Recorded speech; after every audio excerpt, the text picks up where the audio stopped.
Hello everyone, कैसे हैं आप लोग। स्वागत है आपका हमारे यूट्यूब चैनल फिजिक्स इंसेंटिव पर, जहां पर हम आपको आजकल सीबीएसई बोर्ड के एग्ज़ाम की प्रिपरेशन करा रहे हैं और जहां पर हम आपको लास्ट 5 to 7 ईयर के सारे फिजिक्स के क्वेश्चंस की प्रैक्टिस कराने की गारंटी लेते हैं। ठीक है, इस पर हम लोग क्लास 12th और क्लास 10th के बोर्ड एग्जाम में फिजिक्स के जितने भी क्वेश्चंस आए हैं लास्ट 5 to 7 ईयर, उन सारी प्रैक्टिस को यहाँ पे करेंगे। तो अभी आप चाहे हमारे वीडियोस को 2x पे देखें या 1.5x पे देखें, बट देखें जरूर, जिससे आपकी तैयारी को एक नया मोड़ मिल सके। तो चलिए हम आज का वीडियो स्टार्ट करते हैं और आज के वीडियो का पहला क्वेश्चन आपके सामने है। तो चलिए, क्या है पहला क्वेश्चन आज का फर्स्ट क्वेश्चन है 2 point charges of 1 microcoulomb and plus 4 microcoulomb are kept 30 centimeter apart. How far from the 1 microcoulomb charge on the line joining the two charges will the net electric field be 0? Okay, तो questions में क्या कह रहा है 2 point charges of 1 microcoulomb and 4 microcoulomb. Okay बच्चा, यानी कि आपके पास 1 माइक्रोकुलम और 4 माइक्रोकुलम के दो चार्ज हैं और दोनों एक दूसरे से 30 सेंटीमीटर पर रखे गए हैं। Okay, how far from the +1 microcoulomb charge on the line joining of two charges, यानी कि इन दोनों चार्जेस को मिलाने वाली लाइन पर, ठीक है, एक 1 माइक्रोकुलम का चार्ज रखा गया है, जो कि कह रहे हैं बताइए कि इनसे कितनी दूरी पर उसको रखा जाए कि इस पॉइंट पर जो नेट इलेक्ट्रिक फील्ड हो जाए वह क्या हो जाए, 0 हो जाए। क्लियर, तो देखते हैं। ओके, तो ये क्वेश्चन आपसे 2020 में पूछा गया था, तो जो सीबीएसई बोर्ड के एग्जाम में आया था। तो इस क्वेश्चन को हम लोग कैसे सॉल्व करेंगे, देखिए यहाँ पर एक 1 माइक्रोकुलम का चार्ज है, यहाँ पे एक जो है +4 माइक्रोकुलम का चार्ज है। बच्चा बोल रहा है कि दोनों एक दूसरे से 30 सेंटीमीटर की दूरी पर रखे गए हैं, इस तरह से मैंने रख दिया। अब कह रहा है बताइए कि 1 माइक्रोकुलम से कितनी दूरी पर, ठीक है, किसी पॉइंट पर, मान लीजिए कि ये कोई पॉइंट है P, ठीक है, कह रहा है कितनी दूरी पर किसी पॉइंट पर जो नेट इलेक्ट्रिक फील्ड होगी वह क्या होगी, 0 होगी। ठीक है, यानी कि नेट इलेक्ट्रिक फील्ड क्या होगी, वह 0। तो मान लीजिए 1 माइक्रोकुलम से यह जो पॉइंट है वह x डिस्टेंस पर है, तो +4 माइक्रोकुलम से यह कितनी दूरी पर हो जाएगा, 30 - x डिस्टेंस पर। ठीक है, कह रहे हैं इस पॉइंट पर जो नेट इलेक्ट्रिक फील्ड होगा क्या हो, 0। ठीक है, तो चलिए, आप जानते हैं कि इलेक्ट्रिक फील्ड जो होती है बच्चा जो इलेक्ट्रिक फील्ड होती है वह एक वेक्टर क्वांटिटी होती है। ठीक है, जो इलेक्ट्रिक फील्ड होती है, इलेक्ट्रिक फील्ड एक वेक्टर क्वांटिटी होती है, इलेक्ट्रिक फील्ड एक वेक्टर क्वांटिटी होती है। इसलिए जो net electric field vector E आएगी यहाँ पर पॉइंट P पर, वह E1 + E2 यानी दोनों के वेक्टर सम के इक्वल आएगी। और जो वेक्टर सम होता है वह डायरेक्शन पर डिपेंड करता है, जो वेक्टर सम होता है वह किस पर डिपेंड करता है, वह डायरेक्शन पर डिपेंड करता है। ठीक है, तो अब देखिए प्लस के कार्ड जो इलेक्ट्रिक फील्ड होगी इस पॉइंट पर हमेशा प्लस से दूर की तरफ, ठीक है, यानी पॉजिटिव चार्ज के कार्ड इलेक्ट्रिक फील्ड हमेशा पॉजिटिव से अवे होती है इस डायरेक्शन में। क्लियर, और ये भी पॉजिटिव चार्ज है, इसलिए इसके कारण जो इस पॉइंट पे इलेक्ट्रिक फील्ड होगी वह इससे दूर की तरफ यानी इस साइड होगी, इधर। ठीक है, तो दोनों जस्ट अपोजिट इलेक्ट्रिक फील्ड है, इसलिए यहाँ पे 0 होने के चांसेस हैं।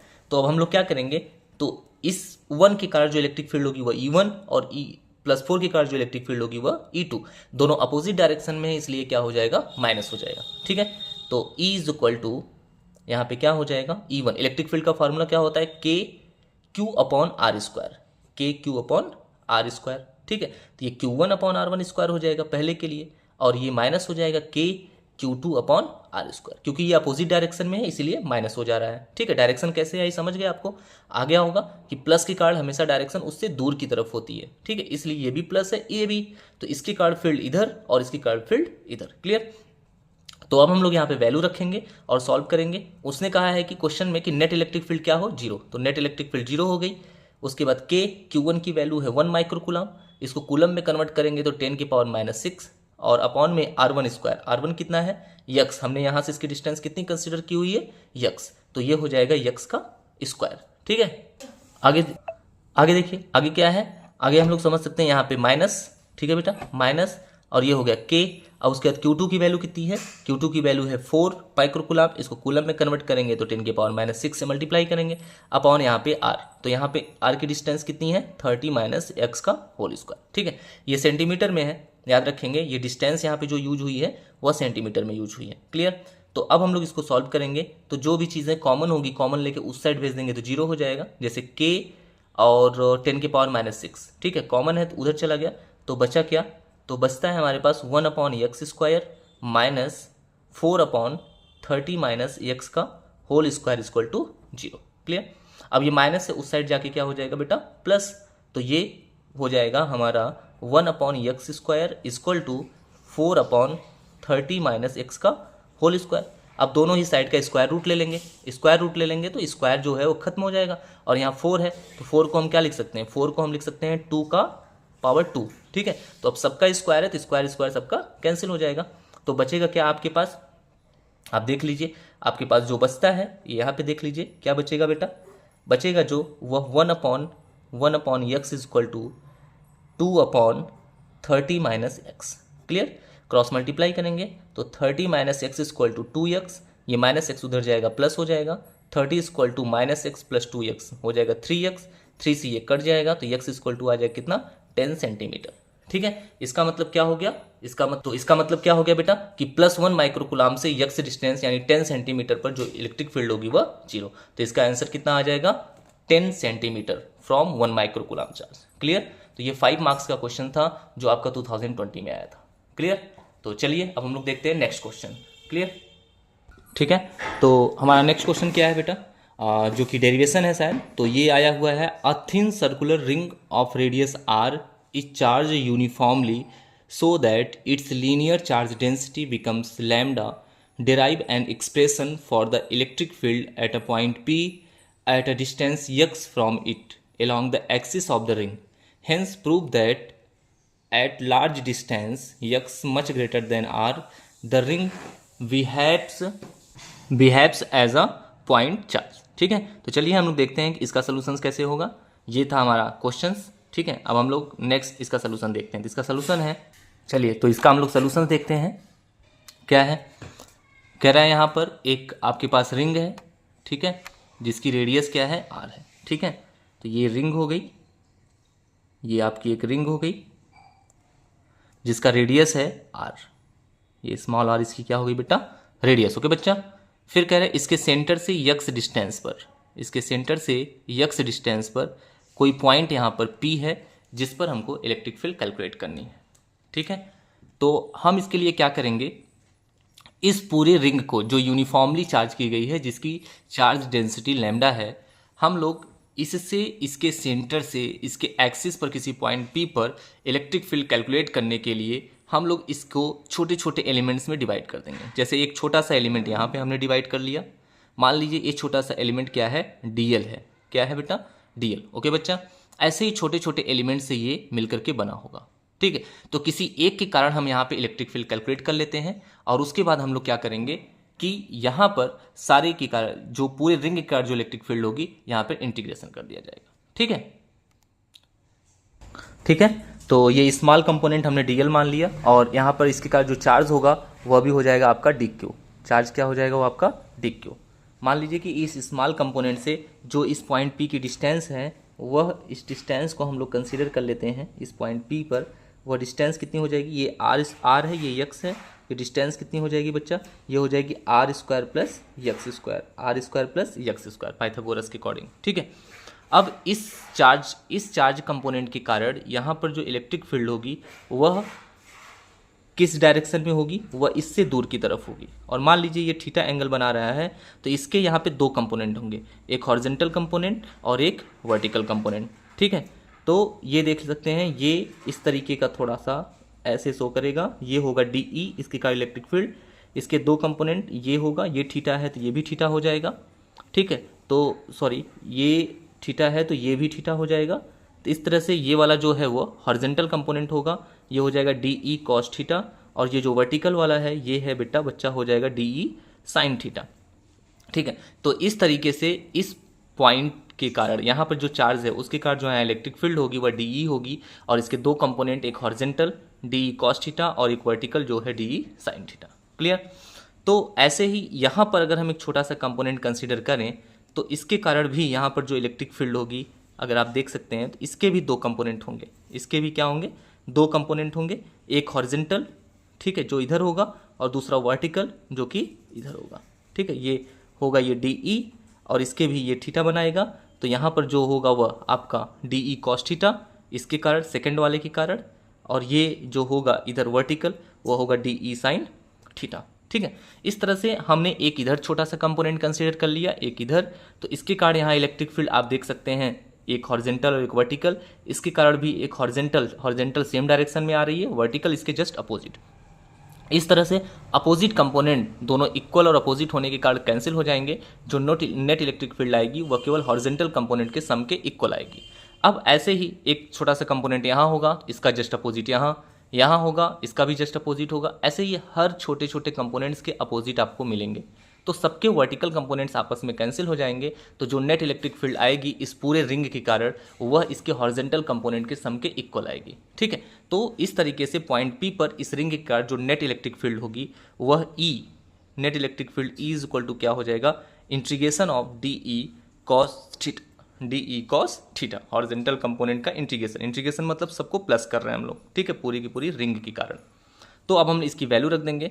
हम लोग जानते हैं कि इलेक्ट्रिक फील्ड किसी पॉइंट पे इलेक्ट्रिक फील्ड का फार्मूला क्या होता है, 1/4πε0, जिसको k रख देते हैं, एंड क्यू यानी कि डी क्यू, स्मॉल कंपोनेंट का डी क्यू अपॉन में आर स्क्वायर। आर की वैल्यू कितनी है बेटा बच्चा, यहाँ से r square plus x square का रूट, ठीक है, तो यहाँ पे स्क्वायर हो जाएगा, under root r square plus x square का होल स्क्वायर, तो 1/4πε0 क्यू अपॉन आर स्क्वायर, और इंटू में ये क्या है कॉस थीटा, इंटू में क्या है कॉस थीटा, ठीक है। तो अब हम लोग क्या करेंगे, इस कॉस थीटा की वैल्यू भी यहाँ से रखेंगे। देखिए जैसे कि ये थीटा है तो ये राइट एंगल ट्रायंगल बना रहा है, तो कॉस थीटा इक्वल टू क्या होता है, बेस अपॉन में हाइपोटेनस, तो यहाँ से कॉस थीटा अगर आप लिखना चाहेंगे तो बच्चा cos theta equal to base यानी कि एक्स, हाइपोटेनस यानी कि ये, तो हाइपोटेनस यानी under root r square plus x square, ठीक है। रूट को पावर में 1/2 भी लिखते हैं, तो ये एक्स अपॉन में ये x square plus r square की पावर 1/2 भी हो जाएगा, ठीक है। तो इसको रूट को पावर में 1/2, तो अब ये कॉस थीटा की वैल्यू यहाँ पे रख देंगे और इंटीग्रेशन कर देंगे, तो हमारा नेट इलेक्ट्रिक फील्ड इस पॉइंट पे आ जाएगा। क्लियर, तो चलिए अब हम लोग इस वैल्यू को यहाँ रखेंगे और रख के सॉल्व करेंगे। क्लियर, चलिए आगे देखते हैं। तो ये हो जाएगा अब हमारा E is equal to integration k d q upon में r square plus x square, ठीक है।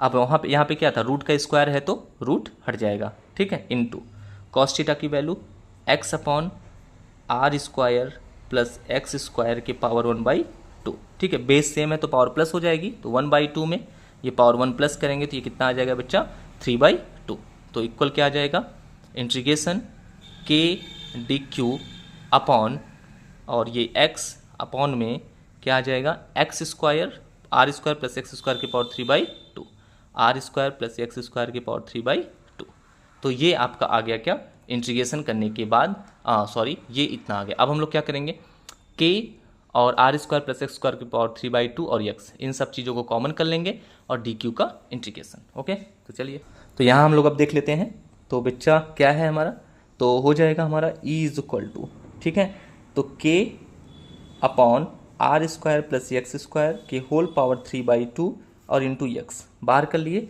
इंटीग्रेशन ऑफ डी क्यू, और इंटीग्रेशन ऑफ डी क्यू मतलब कितना, पूरे रिंग का, ठीक है, d q d q d q d q d q पूरे रिंग पे जाएगा, तो जो कि कितना हो जाएगा, टोटल चार्ज माना जाएगा क्यू, टोटल मास चार्ज कितना माना जाएगा बेटा वहाँ पे, तो टोटल चार्ज आ जाएगा कितना हमारा क्यू, तो ये हो जाएगा net electric field E is equal to K x upon r square plus x square के होल पावर 3/2 इनटू में ये क्या आ जाएगा हमारा क्यू, यानी कि टोटल चार्ज।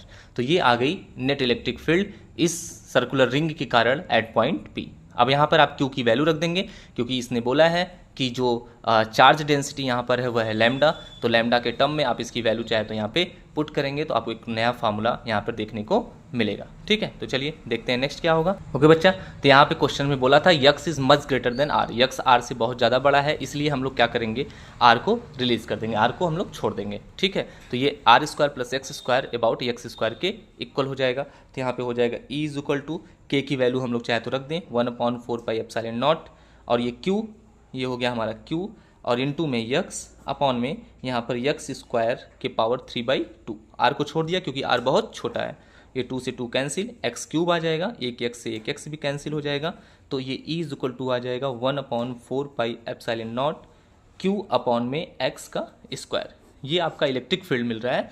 और ये इलेक्ट्रिक फील्ड इसके कारण ये जो है आप ये बेटा आप देख सकते हैं आपकी नेट इलेक्ट्रिक फील्ड है E=1/4πε/Q/x², जो कि आई है दी गई कंडीशन के अकॉर्डिंग, जब ये माना गया कि x r से बहुत बड़ा है तब। ठीक है, तो ये इलेक्ट्रिक फील्ड और आपने कहाँ देखा है, एक पॉइंट चार्ज के कारण उससे r डिस्टेंस पर इलेक्ट्रिक फील्ड का फार्मूला होता है।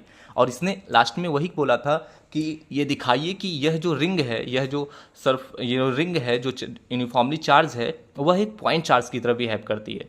तो ये फार्मूला ये प्रूफ करता है कि यह रिंग एक पॉइंट चार्ज की तरह बिहेव करती है, जो कि ये डेरिवेशन आ गया। ठीक है, क्लियर, आपको समझ में आ गया। आप चाहें तो यहाँ पे क्यू की वैल्यू भी रख सकते हैं। आप जानते हैं surface charge density lambda equal to क्या होता है, लैम्डा इक्वल टू होता है Q/L। ठीक है, तो यहाँ पे हम लोग लैम्डा इक्वल टू Q/L रखेंगे, यानी कि हम लोग क्या करेंगे बच्चा कि Q हो गया, L यानी कि पूरे सरकमफ्रेंस। ठीक है, पूरा सरकमफ्रेंस। तो यहाँ से लैम्डा इक्वल टू Q/2πr। तो यहाँ से Q इक्वल टू क्या हो जाएगा, तो यहाँ से अगर हम लोग Q इक्वल टू लिखेंगे तो लैम्डा इंटू 2πr। ठीक है, तो ये Q की जगह यहाँ पे लैम्डा इंटू 2πr भी रख सकते हैं, और तो भी आपको एक नया फार्मूला देखने को यहाँ पे मिल सकता है।